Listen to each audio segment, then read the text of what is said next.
Strangers, today is the first day of the year that I was able to go sit outside first thing in the morning. Spring is here, and summer is not far behind. It's time to put away your cashmere and replace it with cool linens and cottons. And if you thought Quince was just for cozy sweaters and all things warm and toasty for winter, it's time to get yourself acquainted with Quince's warm weather lineup. I'm getting myself a linen square neck jumpsuit in light cargo green, a linen camp shirt in soft yellow, and some tees and tanks, and I am telling you, if I still wore dresses, I'd be getting myself a button front dress in black. Quince's styles and quality are amazing, but one thing I really love about Quince is that they only work with factories that use safe, ethical, and responsible manufacturing practices and premium fabrics and finishes. Listen, you can spend way less from those fast fashion places, but you're gonna be replacing all that stuff when it inevitably pills or falls apart. Plus, Quince's styles are timeless, so unlike that schmata you bought from you-know-where for $5, everything you buy from Quince will last in both quality and style. But don't think you're gonna break the bank on just a few pieces. Because Quince works directly with factories and cuts out the middleman, their items are priced 50 to 80% less than similar brands. More quality, less guilt,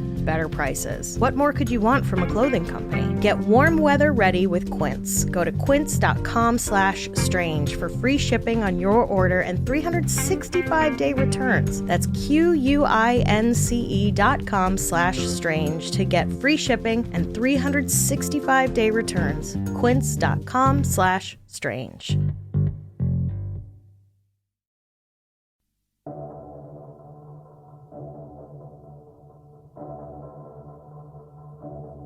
Do you imagine leaving a legacy? Do you want to be remembered decades beyond your death?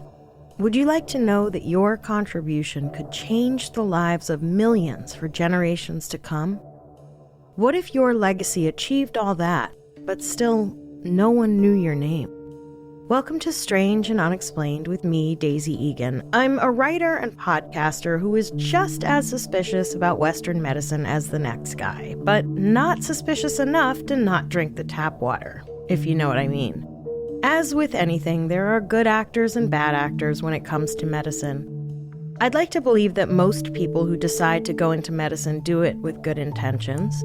I can't imagine anyone willingly going to that much school and taking on that much debt just so they could play Operation, but on real people, and see how many times they can make the buzzer buzz before the patient dies. There are always the nefarious outliers, I suppose, but for now, I want to believe that generally people are good. That even some who do terrible things are still fundamentally good, but took a wrong turn somewhere along the way and got their wires crossed. And there are those who do terrible things believing it to be for the greater good. That you can't make an omelet without cracking an egg or two. But some of those, even with the best of intentions, seem to forget that the eggs they're cracking are actual human beings. In the case of Henrietta Lacks, it may be impossible to know which kinds of people her doctors were, if they had good intentions or not. Regardless, you know what they say about intentions.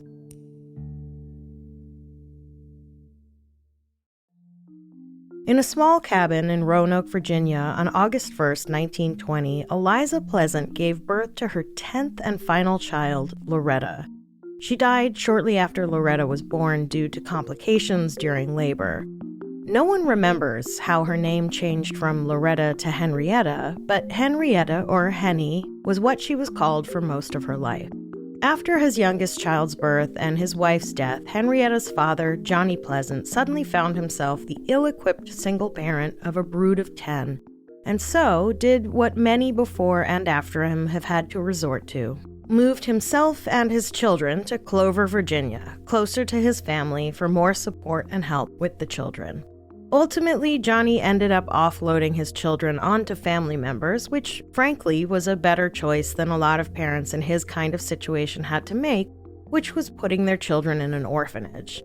Around 1924, Henrietta, then 4 years old, went to live with her grandfather, Tommy Lacks, in a 2-story cabin where their enslaved ancestors lived, on land owned by the family that had formerly enslaved them.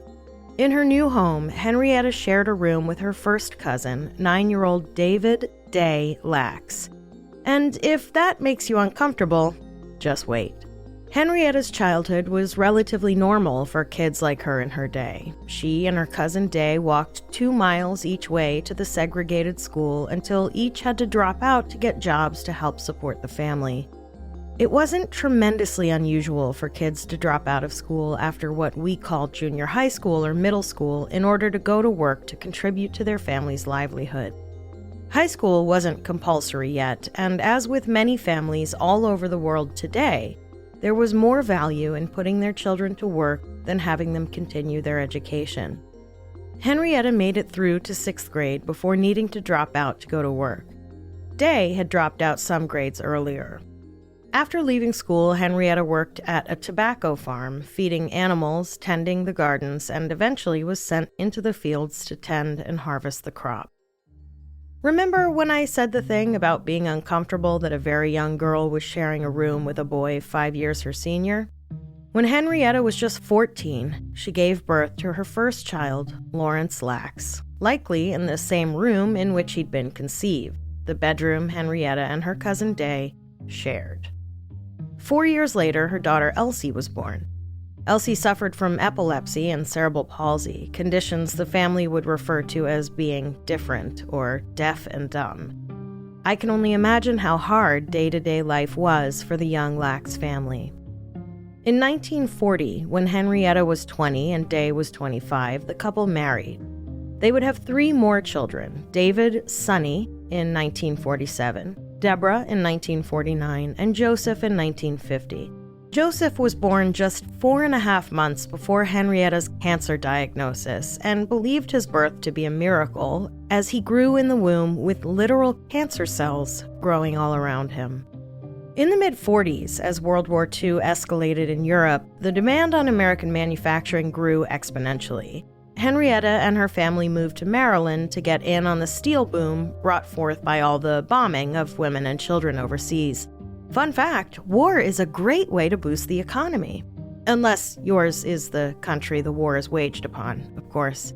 Bethlehem Steel supplied the government with a bunch of war stuff, and while the company built housing for white workers in nearby Dundalk, it made absolutely no investment in their black workers who were forced to find lodgings farther away. Henrietta and Dave moved to Turner Station, where the black steel workers built their own homes, eventually building what would become the largest black community in Baltimore County. Henrietta and Day bought a house in Turner Station with the help of some money given to them by another cousin. By the time the United States officially entered the Second World War, fun fact, the U.S. apparently didn't care much about the concentration camps or the beginning stages leading up to the final solution until the war came to us in the attack on Pearl Harbor.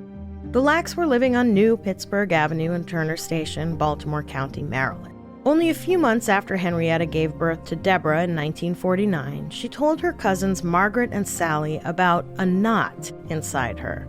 Something definitely didn't feel right. Margaret and Sally asked her if she might be pregnant again. It turned out her cousins were right. Henrietta was pregnant again, but she knew this pain was different. She also knew this pain was different from the various STIs that Day continually brought home, very likely including HPV. Less than 5 months after giving birth to Joseph, Henrietta began spotting.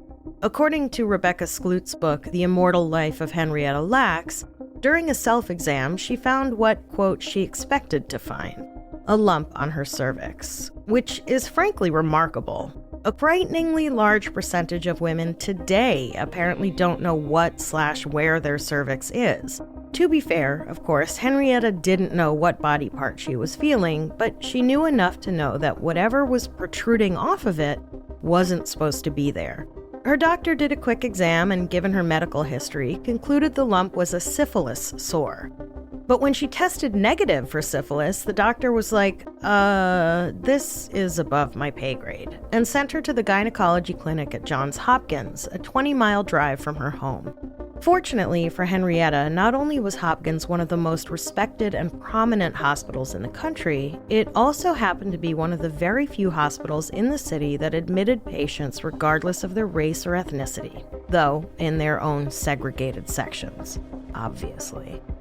And so, on January 29, 1951, they dropped Henrietta off in front of the clinic, where she would have to wait in a segregated waiting room and would be housed in a segregated ward. In the exam room, Henrietta described the knot to Dr. Howard Jones.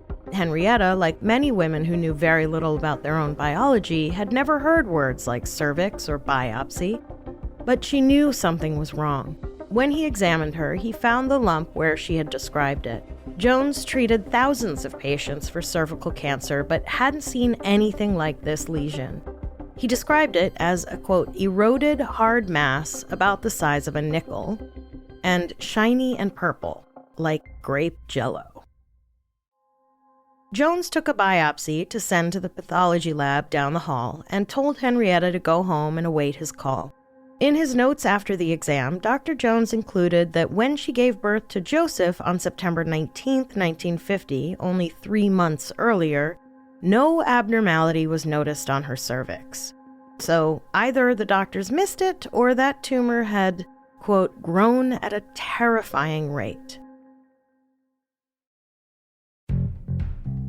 Strangers, my son has somehow talked me into doing a hot wings challenge. There are 8 hot sauces currently sitting on my table, taunting me with the promise of a destroyed digestive system. Thankfully, for my insides and my plumbing, I've been taking Ritual and Symbiotic Plus. With Ritual's 3-in-1 supplement, including clinically studied prebiotics, probiotics, and a postbiotic to support the relief of mild and occasional bloating, gas, and diarrhea, I'll likely be sitting pretty while my son sits on the toilet. My mouth will surely be on fire, but with Ritual, my butt won't be. I keep my Ritual and Symbiotic Plus right on my desk, so I always remember to take it with my blood pressure and my ADHD medications. Look at me, supporting my heart, brain, and gut. It's almost like I'm a responsible adult who cares about their own health and well-being, except for this stupid hot wings challenge. In a study modeling the human colon, Symbiotic Plus significantly increased microbial diversity and the growth of beneficial bacteria.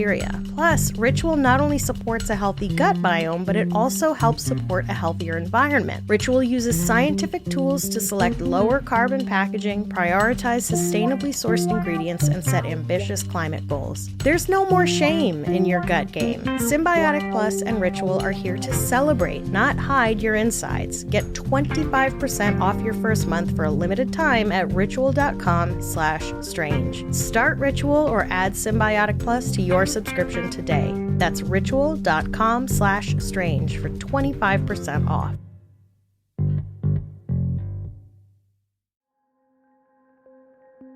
It just so happened that Dr. Jones's boss, Dr. Richard Talind, was not only one of the top cervical cancer experts in the U.S., but he'd also been noodling around with a theory that he believed could save millions of women. On its face, this would have been terrific news for Henrietta. What luck she lived relatively close to one of the best doctors around, who happened to be an expert in just the thing she needed an expert in. Talind's theory was that if more doctors knew how to interpret results from a relatively new procedure called the Pap smear, they could not only decrease the mortality rate of cervical cancer, which before the Pap was invented was more than 15,000 women a year, but could also decrease the number of unnecessary hysterectomies that apparently doctors were handing out like lollipops.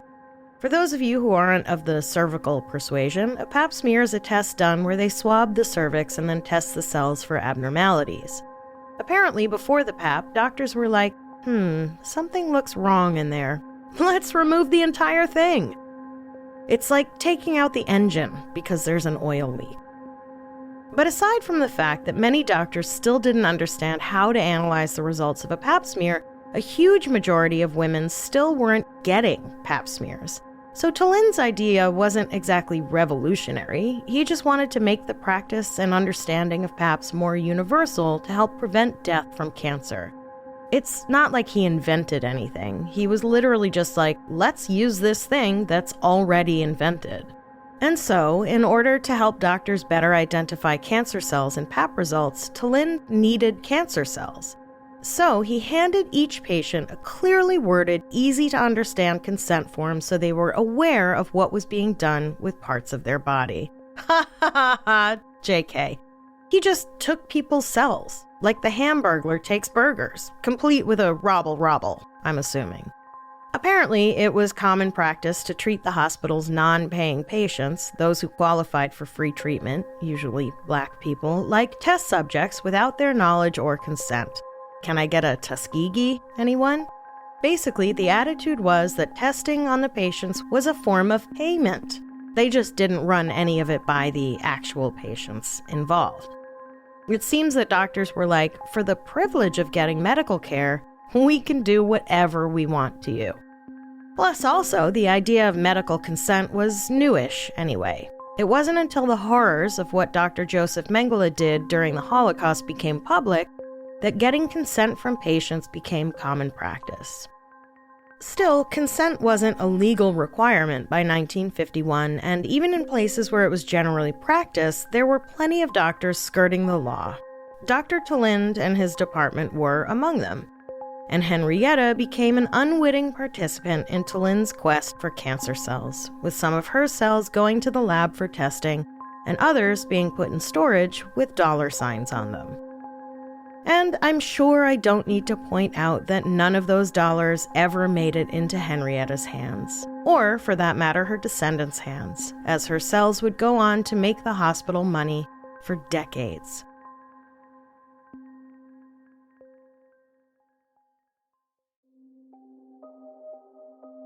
Dr. Jones called Henrietta on February 5th to tell her the biopsy report had come back and it wasn't good news. The tumor was malignant, an epidermoid carcinoma of the cervix.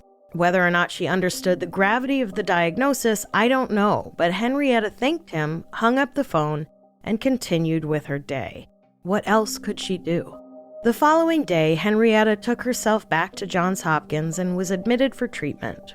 Her first treatment involved thin glass tubes filled with radium sewn into her cervix. Listen, I don't even know where to begin with this or how to process it or what to do with myself right now. With one tube sewed inside her cervix and another sewed to the outside, a third tube was packed against it, held there by gauze and hope, apparently. Henrietta didn't consent to having samples taken of both the cancerous and healthy cells. She didn't even know it was happening. The samples were placed into a glass dish and sent to George Gay, head of tissue culture research at Johns Hopkins. For about 20 years, Gay and his wife Margaret worked together, determined to grow the first immortal human cells, a continuously dividing line of cells all descended from one original sample. Cells that would constantly replenish themselves and never die. The Gays, accompanied by their assistant, Mary Kubitschek, prepared the samples in test tubes and labeled them per lab procedures, using the first two letters of the patient's first and last name, he/la. And pretty soon, Kubitschek noticed the cancerous cells were multiplying while the healthy cells died. Meanwhile, back at home, Henrietta kept her diagnosis a secret. Nothing changed in her routine other than the occasional trip back to Hopkins for additional treatments and checkups. Pleased the tumor was shrinking, doctors switched Henrietta to X-ray radiation therapy, which, while a welcome change from the radium treatments, was harder to keep secret. The treatment required her to visit Hopkins every weekend for a month. Day could take her to her treatments, but he worked nights and wasn't able to pick her up. Henrietta's cousin Margaret lived only a few blocks from the hospital. Henrietta could walk there after treatments and wait for Day to pick her up. A few weeks into her treatments, Henrietta developed what she must have thought were gnarly side effects, including a burning sensation in her nether region and painful urination. But it wasn't side effects. It was yet another STI brought home by her husband, who somehow managed to accuse her of giving it to him. Right. With all her free time in between her weekly treatments for cervical cancer, Henrietta was off hopping on whatever dick she could find. Because that makes sense. This fucking guy. To make matters worse, the radium was starting to take a toll. The few blocks between the hospital and her cousin's house began to feel longer and longer. One day, she almost collapsed, and it took her nearly an hour to walk just that short distance. By June, she told her doctor she could feel the illness growing inside her. But, and stop me when this starts to sound familiar, doctors dismissed her feelings, writing in her chart, quote, "Patient states that she feels fairly well. However, she continues to complain of some vague abdominal discomfort. No evidence of recurrence. Return in 1 month," end quote. I'm shocked they didn't include telling her to lose weight and get more exercise. Strangers, Rocket Money is back to blast more savings into your life. Wow, I am really good at writing. Rocket Money is a personal finance app that finds and cancels your unwanted subscriptions, monitors your spending, and helps lower your bills so you can grow your savings. Listen, when we moved, I may or may not have forgotten to update my address with a subscription service that sent building kits once a month for my son. It wasn't until months later that the tenant who'd moved into our old apartment was like, you may want to do something about this. I had completely forgotten. I felt like a real dope. If I'd been using Rocket Money, I would have been keeping better track of my subscriptions, and I would have remembered to either update my address or cancel that subscription much sooner. And Rocket Money would have been like, "You're not a dope, you're just busy." And I would have been like, "Aw, thank you, Rocket Money. I'll be kinder to myself from now on." Okay, Rocket Money may not be able to remind you to be kinder to yourself, but it can remind you when you have forgotten subscriptions or you have duplicate subscriptions, which apparently almost 75% of people have. Between all the different ways we pay for things now and the vagueness of a lot of the language on banking statements, it's not hard to forget what you're paying for and where. That's why Rocket Money has over 5 million users and has saved a total of $500 million in canceled subscriptions, saving members up to $740 a year when using all the app's features. Stop wasting money on things you don't use. Cancel your unwanted subscriptions by going to rocketmoney.com/unexplained. That's rocketmoney.com/unexplained. rocketmoney.com/unexplained.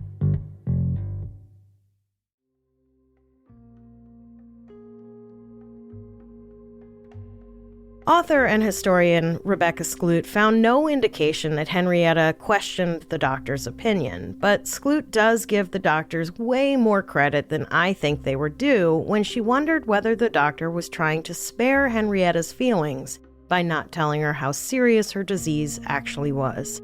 I'll tell you, I'd much rather have my feelings hurt and find out I'm dying than have the doctors pat me on the hand and tell me everything is fine when they know it's not. By July 1951, Henrietta's pain had gotten so bad that she couldn't pee and she could barely walk. Back at Hopkins, they installed a catheter and sent her home. How do you like that? The woman can barely walk from the pain and they're like, "Here's a catheter, bye-bye now." 3 days later, she returned. This time, however, the doctors, in a rare instance of believing her, did an exam and felt a stony, hard mass. An X-ray validated Henrietta and all of her pain. There, attached to her pelvic wall, was a mass that was nearly blocking her urethra. You mean the cancer you already knew she had spread? What a shock! Just to recap, in her chart, there was one entry that said everything is absolutely fine, and then just weeks later, a medical professional wrote inoperable and patient looks chronically ill. Well, that escalated quickly. Despite having inoperable cancer, looking chronically ill, and being in so much pain she could barely walk, her doctors sent her home without pain medication because she couldn't afford it. I guess her stolen cells weren't worth enough to cover morphine. At home, Henrietta wailed in pain, asking God to help her. A week after her fatal diagnosis, Day drove her back for a follow-up appointment. X-rays showed rapid growth of the cancer, a death knell for Henrietta, and a payday for the hospital. Her abdomen was full of tumors, one on her uterus, one on each kidney, and another on her urethra. Doctors attempted radiation treatments, increasing the radiation every day, hoping they would shrink the tumors. To the medical team, the treatments were a Hail Mary. To Henrietta and her family, they believed they were going to save her. A week after her 31st birthday, Henrietta arrived at Hopkins, and her pain was so intense that she asked to be admitted. The note in her chart read, quote, "She has to come in from a considerable distance, and it is felt that she deserves to be in the hospital where she can be better cared for," end quote. Another sample was taken for George Gay, who was anxious to see if results would replicate. His hopes were dashed, however. Henrietta's system had become too contaminated with toxins because she couldn't pee. One wonders what the hell the catheter was doing. This new contaminated sample died almost immediately. Henrietta never left Hopkins again. Day brought the children to visit until their visits made everyone too upset. Then he would bring them to sit on a bench beneath her window. She would summon the strength to stumble to the window so she could watch her children play, which is just too sad to dwell on. No pain meds would dull the pain, not even injections directly into her spine. New tumors appeared almost daily, on her lymph nodes, her hip bones, on her labia. Her fever remained steadily at 105. Finally, doctors made the decision to stop the radiation treatments. As the calendar turned to September, the number of tumors grew exponentially, spreading to her diaphragm, bladder, lungs, and intestines. When her kidneys failed, she was put on dialysis, and at least one unnamed doctor ordered a stop to the transfusions, quote, until her deficit with the blood bank was made up, end quote. To be clear, what this guy was saying was, no more blood until you pay up. Cool.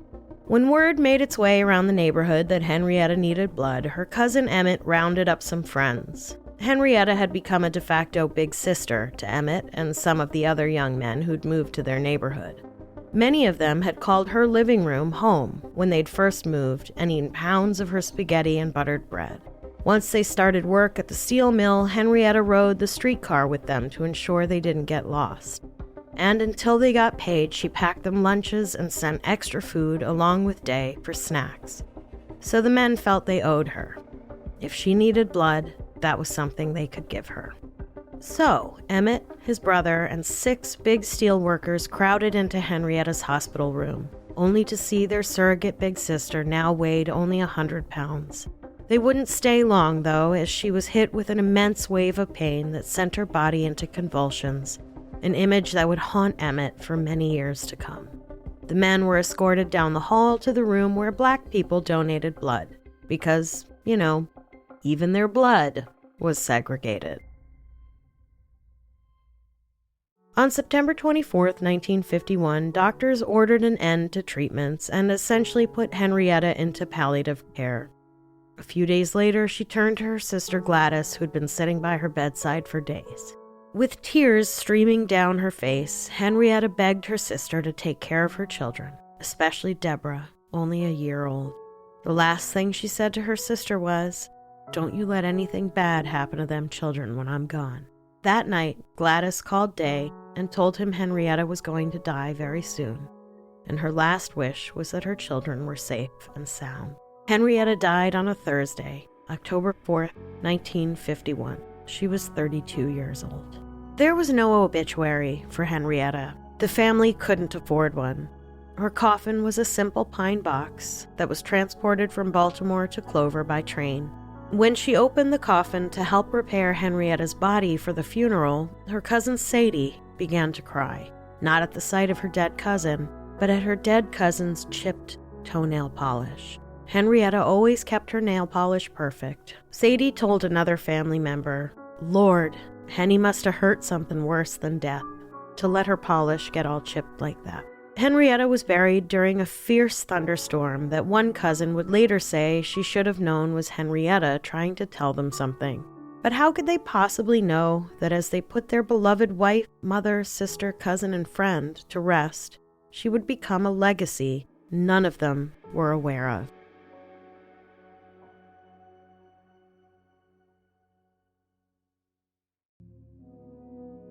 After Henrietta died, George Gay was anxious to get more samples from as many of her organs as possible. But now he had a problem.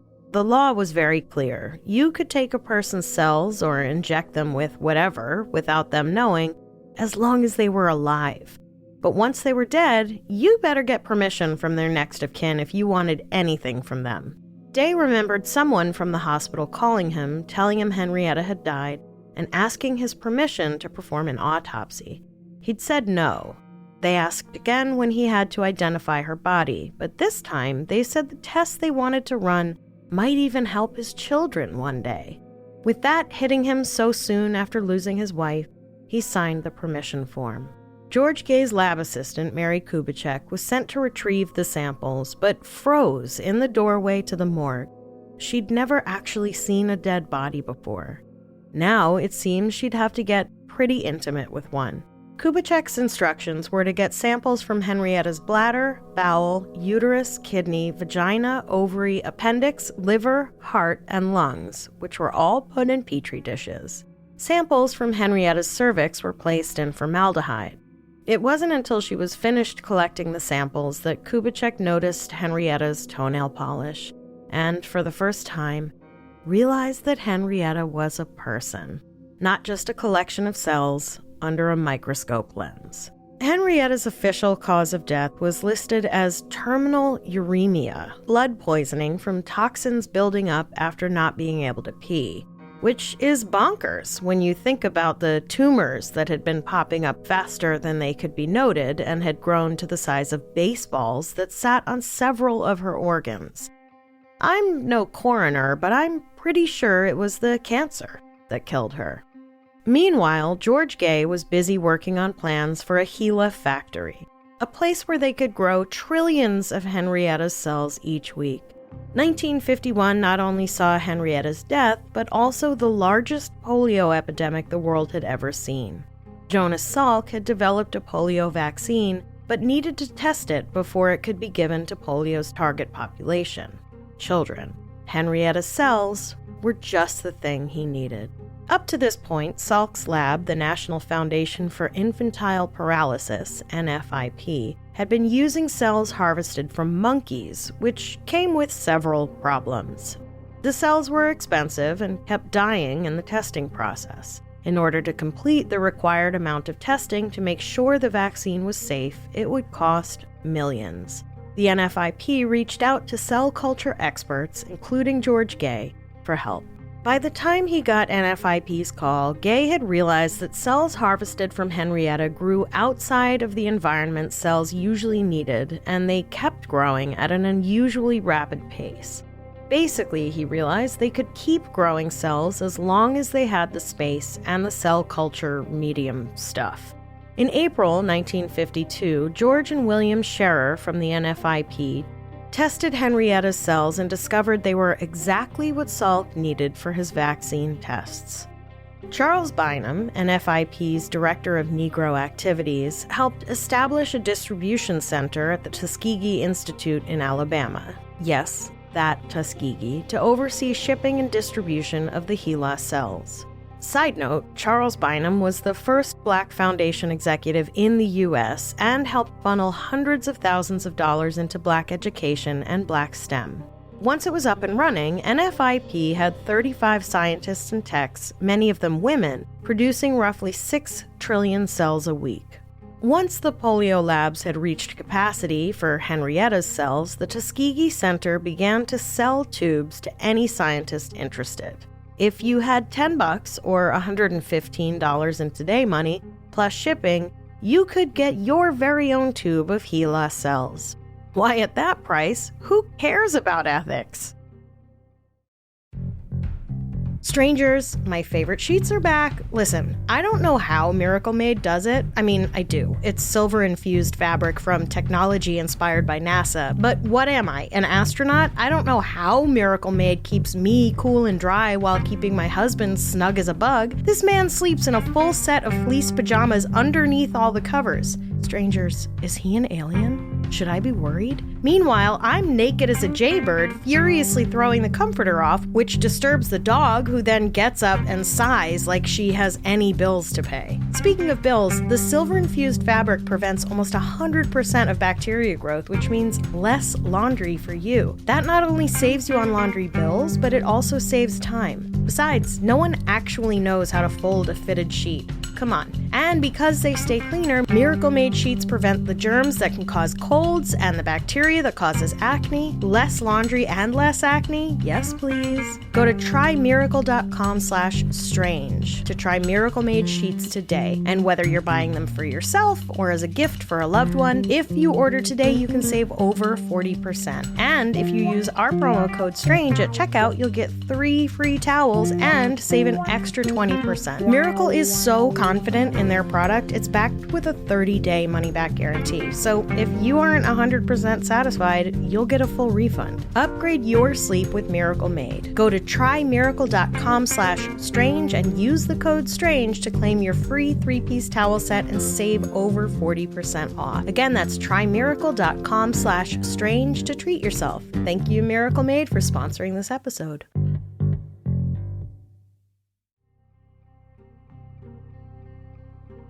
Henrietta's cells have directly contributed to huge, groundbreaking discoveries.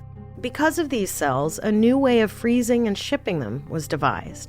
They helped to launch the field of virology. And without virology, we wouldn't have those cute drawings of spheres with spikes coming out of them. I'm just kidding. Some of my best friends are virologists. That's a lie. I only know one virologist. And let me tell you what, that guy is not invited to any of my dinner parties. Henrietta's cells helped scientists learn what happens to cells after exposed to nuclear bombs. They showed what the effects of high-pressure scenarios on the cellular level are. They were used by cosmetic companies who didn't want to test on animals anymore. The U.S. government used them to find treatments for various diseases befalling troops in whatever far-flung parts of the world they were stationed. And they helped create most of our modern vaccines, including the COVID vaccine. Thank you, Henrietta.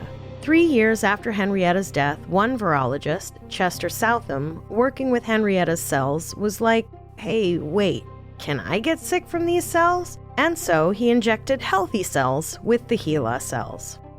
LOL, JK. He injected the cancerous cells into patients, say it with me, without their consent. At first, he used his own patients, those who'd been recently diagnosed with various forms of cancer and had been admitted to Sloan Kettering, who I guess he decided had cancer anyway, so what's the harm? When he ran out of cancer patients, he turned to prisoners, because everyone knows that prisoners don't deserve things like rights or consent over what happens to them.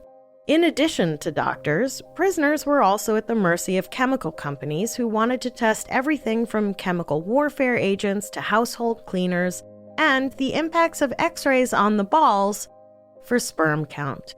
Southam's testing was going well, with a seemingly unending buffet of incarcerated men to test on.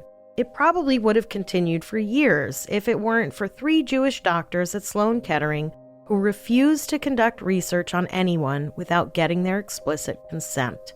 What a concept. Only 16 years since the world watched the Nuremberg trials, where they learned about the horrific medical experimentation the Nazis conducted on Jewish prisoners during the Holocaust, the 3 men repeated the first line of the Nuremberg Code of Ethics, quote, "The voluntary consent of the human subject is absolutely essential," end quote. And they were lauded for their bravery and ethics. Oh, I'm sorry, I misread that. They were accused of being too sensitive because of their Jewish ancestry. Unfortunately for the hospital, someone on their board was a lawyer, William Hyman, who heard about the 3 doctors and asked to see the medical records of the study. His request was denied, while over in Sweden, on the same day, the New York Times reported that a Swedish scientist had been fired for injecting HeLa cells without the patient's consent. Hyman sued Sloan Kettering over their grossly unethical practices. The lawsuit caught the attention of the media, and newspaper stories caught the eyes of Southam's patients, who were like, "Da fuck?" and called reporters. Louis Lefkowitz, the New York State Attorney General, launched an investigation, the report of which had so many exclamation points, you'd think he'd been texting my anxious friend Jordan, who thinks any text without punctuation is an attack. The report accused Southam and his boss of fraud and unprofessional conduct. Lefkowitz wrote, quote, Every human being has an inalienable right to determine what shall be done with his own body. These patients then had a right to know the contents of the syringe, and if this knowledge was to cause fear and anxiety or make them frightened, they had a right to be fearful and frightened and thus say no to the experiment." End quote. With these revelations, the National Institute of Health investigated all studies receiving their funding and found that out of 52 projects that involved human test subjects, only 9 had any policy at all to protect the rights of the research subjects. After seeing these results, the NIH issued a new directive. To qualify for funding, all proposals for research on human subjects had to be approved by review boards, which honestly seems to me like just common sense. If you want to use our money, we have to review what you want it for first. While Henrietta's cells were causing quite the stir in the medical and scientific worlds, the Lacks family still knew nothing about any of it. They wouldn't learn about HeLa cells until 1973, 22 years after Henrietta was buried in that muddy field during a sudden storm. Henrietta's daughter-in-law, Babette, who married Henrietta's first son, Lawrence, was visiting a friend whose brother was in town from D.C., where he worked at the National Cancer Institute. The trio quickly realized that they were from the same neighborhood. When the friend's brother asked what Babette's last name was, she gave him her married name, Lacks. The brother was basically like, "Come again?" An article had just been published naming Henrietta for the very first time as the originator of the cells he worked with every day. And here was a woman with the same last name sitting in front of him. What were the odds? He asked her if she knew a Henrietta Lacks. Babette was like, "Yeah, duh, she was my husband's mother, but she died more than 20 years ago." He asked if, by chance, she died of cervical cancer, at which point I imagine Babette was like, "What are you talking about, Willis?" He told her about the article that named her late mother-in-law as the owner of the cells heard round the world. Babette jumped to her feet, yelling, "What do you mean? Who's got cells from my mother-in-law?" On the short walk back to her house to break the news to Lawrence, the images of the Tuskegee syphilis study ran through her head. If they experimented on Henrietta, were they going to come for her children? For her grandchildren? And then, a couple years later, in the winter of '75, Michael Rogers, a reporter from Rolling Stone, appeared at the Lacks' door. Hoping to get more information, Rogers ended up knowing a lot more than Henrietta's family. Apparently, since the family had caught wind of their matriarch's unwitting legacy, doctors showed up asking to get blood samples. Rogers wrote, quote, "It was so clear they hadn't been treated well. They truly had no idea what was going on, and they really wanted to understand. But doctors just took blood samples without explaining anything and left the family worrying." End quote. Rogers' story hit newsstands on March 25, 1976, telling the full story of Henrietta Lacks for the first time. At a time when newspapers were still reporting on the horrors of Tuskegee, the Black community's distrust of the healthcare system was in an upswing. The Black Panthers were establishing clinics in cities around the country to offer free medical care for those who no longer felt safe going to doctors, which ultimately got dismantled because racism. Now, Americans were reading about the daughter of enslaved people and sharecroppers who had literal parts of her body taken without her permission, and how the white medical system had been making millions while the family couldn't afford health insurance. While the article brought attention to Henrietta and the idea of informed consent, the Lacks family was still struggling to survive. In 1996, the family was invited to attend the Morehouse School of Medicine's first annual HeLa Women's Health Conference, created by Dr. Roland Patillo as a way to recognize Henrietta, her contribution, and the contribution Black Americans have made, quote, to medical research and clinical practice, end quote. The mayor of Atlanta officially declared that day, October 11th, Henrietta Lacks Day. The accolades continued. Henrietta received an honorary doctorate in public service from Morgan State University in Baltimore in 2011. In 2014, she was inducted into the Maryland Women's Hall of Fame. A minor planet was named 359426 Lacks. Her portrait was hung in the National Portrait Gallery, and she was inducted in the National Women's Hall of Fame. But year after year, the family saw nothing of the profits made since 1951. Until last year. Last year, 2023, more than 70 years after her death.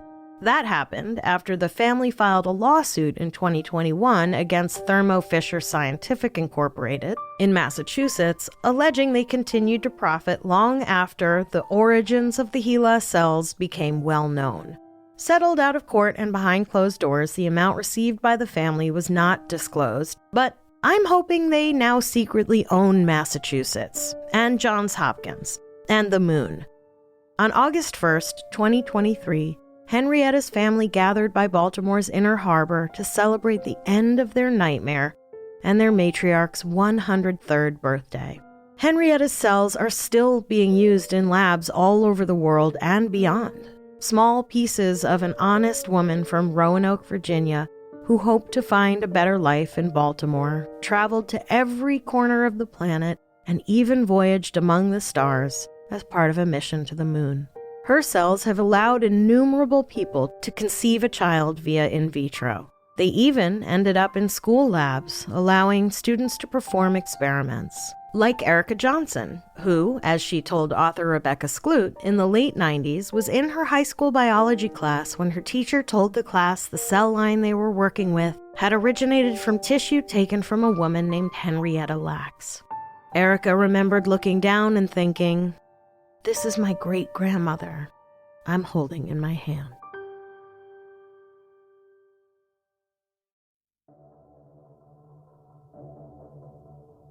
Thanks so much for joining me for this episode of Strange and Unexplained. Strange and Unexplained is a production of Three Goose Entertainment and Grab Bag Collab. This episode was written by Jennifer Erdman and me, Daisy Egan. Researched by Jennifer Erdman, edited by Amber Hunt, audio editing and engineering by Tanner Werner and Amanda Rossman. For more information on everything Grab Bag has to offer, visit us at patreon.com/grabbagcollab. If you have an idea for an episode of Strange and Unexplained, visit our website, strangeandunexplainedpod.com, and fill out the contact form. If you have filled out the contact form at some point in the last 3 years and didn't receive a reply, please fill out another contact form. Turns out I may have missed all of them. When you contact me, I will write back, unless you're just being mean, in which case you can find the contact form at Joe Rogan's website. Follow the show at SNU Pod and check out Grab Bag Collab and me, Daisy Egan, on Instagram. We are no longer on Twitter because of fascism. Check out our Facebook page to join in the conversation, and I'll see you next time.